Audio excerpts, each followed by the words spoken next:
পরপর 10% এবং 20% ছাড় মোটের ওপর যে ছাড় সমতুল তা হলো, দেখো 100 টাকার উপর 10% ছাড় মানে কত, মানে 10 টাকা বাদ মানে 90 টাকা। 90 টাকার উপর 20% ছাড় মানে 20/100, 0 বেড়ে গেলো, 0 9 2 18। তাহলে 90 থেকে 18 বাদ দিলে কত হবে, 90 বার 20% ছাড় মানে 18 টাকা বাদ, তার মানে হয়ে গেলো 72 টাকা। তাহলে কত, 72, 100 থেকে মেন প্রধান ছিল 100, 100 থেকে 72 বাদ মানে হচ্ছে 28% হবে উত্তর ডি 28%। বার্ষিক 15% সুদের হারে 6 বছরে 7,055 টাকা, সরল সুদ কত? আসল 7,055 টাকা, সময় 6 বছর, সুদের হার 15% বাই 100।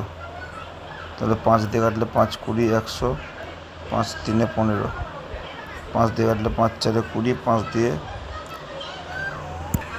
ক্যালকুলেশন করলে হবে 6,349.5।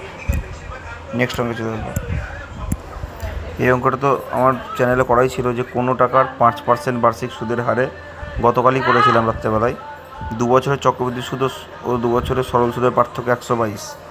ফর্মুলা হচ্ছে চক্রবৃদ্ধি সুদ এবং সরল সুদের পার্থক্য, চক্রবৃদ্ধি সুদ এবং সরল সুদের পার্থক্য equal to 122 equal to P into তো আসল ইন্টু r/100, আর মানে 5%, 5% বাই 100 স্কোয়ার, 5 20 100।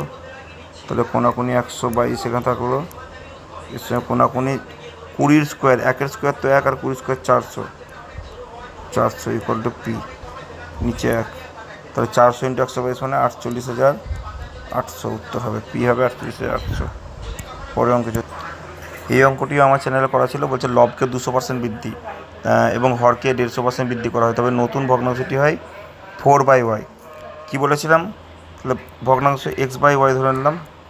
লবকে 200% বৃদ্ধি মানে লব হবে 200%, মানে 200 + 1 মানে 300, মানে 3x হবে। আর হর হবে 120% মানে 120 ইন্টু তোমার প্লাস 100 মানে 220, তোমার 2.2 এইটা হবে ইকুয়াল টু 4/11। কোনাকুনি করে দাও, x/y ইকুয়াল টু 4/11 ইন্টু 2.2 মানে 22 লিখলাম, নিচে 3কে 30 করে দিলাম, দশমিক তোলার জন্য খালি 0 10 গুণ করলাম, কত হবে 11 2 22, 4 দিয়ে করলে হচ্ছে 2, এটা হচ্ছে 15। তাহলে 2 2 গুণে 4, 11 2 22, তাহলে 2 2 4/5, 4/15, 4/15 হবে উত্তর বি এরটা। চলে যাবো।